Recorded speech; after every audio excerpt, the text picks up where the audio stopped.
Terrance right here. What's up, bro? What's up, man? I feel like Chris was in here earlier, and I feel like your guys' history has been back a couple of years. I think you called him out first. You were booked. It didn't happen. There was a little back and forth on social media. So I guess how's it feel to, finally be a couple days away from getting to fight Chris? Man, I'm so excited, man.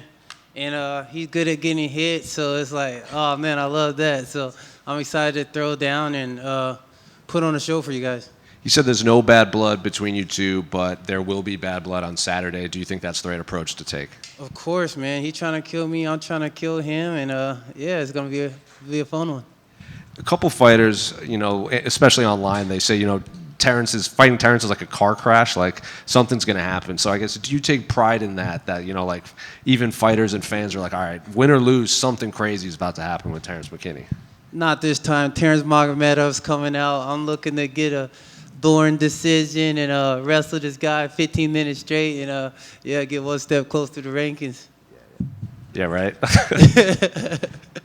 And I guess, since your debut and you had that, that 5-second knockout or 7-second knockout, whatever it was, the spotlight's been on you since then, essentially. So just how's life been and, from that point on to, now competing on, one of the bigger pay-per-views of the year? It's the same. Like sometimes, I've been wanting to tear up just to see how far God brought me.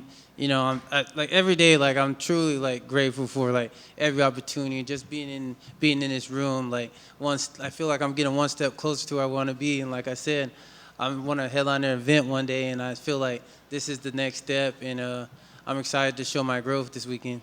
There's a lot of lightweight fights happening. There's the other one with Grant Dawson on this card. They have the big interim fight coming up in January. So I guess, what do you make of the state of the division you're in right now? It's kind of sad because a lot of my favorite fighters are getting old. But it's time for the new generation, and I think we're gonna do a good job replacing them. Well, I was going to ask that. The top of the division seems closer to retirement outside of Armin, and there's this big recently surge of this youth movement, especially 155 pounds. Do you think you're kind of leading that since you kind of kickstarted it with that knockout? I think I'm 100% in the mix, and we're going to prove that this Saturday. Good luck, man. Thank you. Terrance, right here in front of you. I had Eddie Alvarez on my podcast the other day, and we were talking about some of the lightweight fights on this card, and he was very praising of you. He said he feels you have UFC champion potential, and you just need to kind of put it all together. I guess, what do you make of that coming from one of the greatest lightweights in MMA history? That's a huge honor, and first time hearing that, so that's super sick.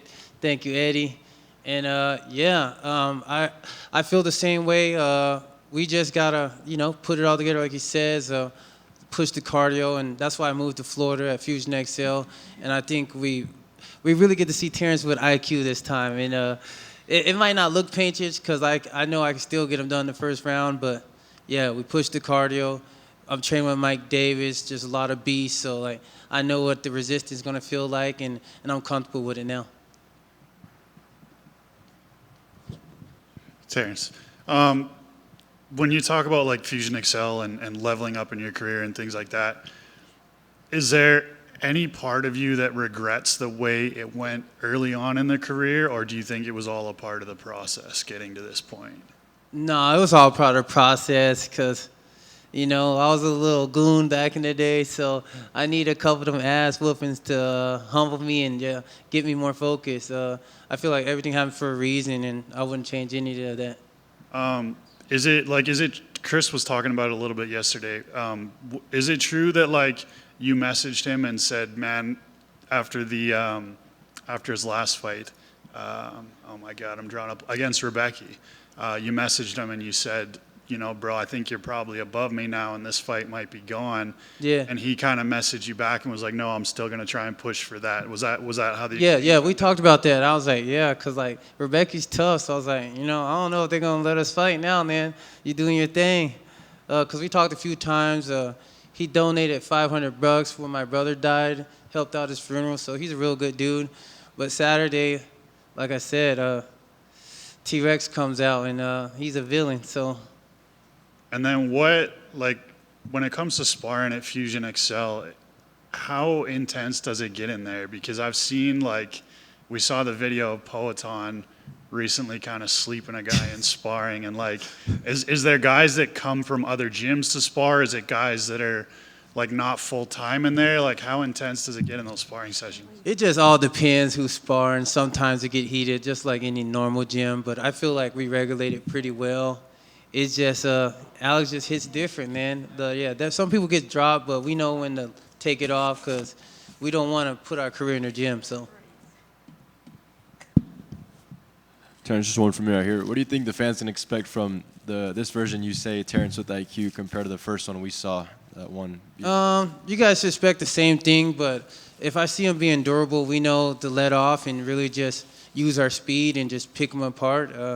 I think I'm way more athletic, faster, and and he's gonna find that out.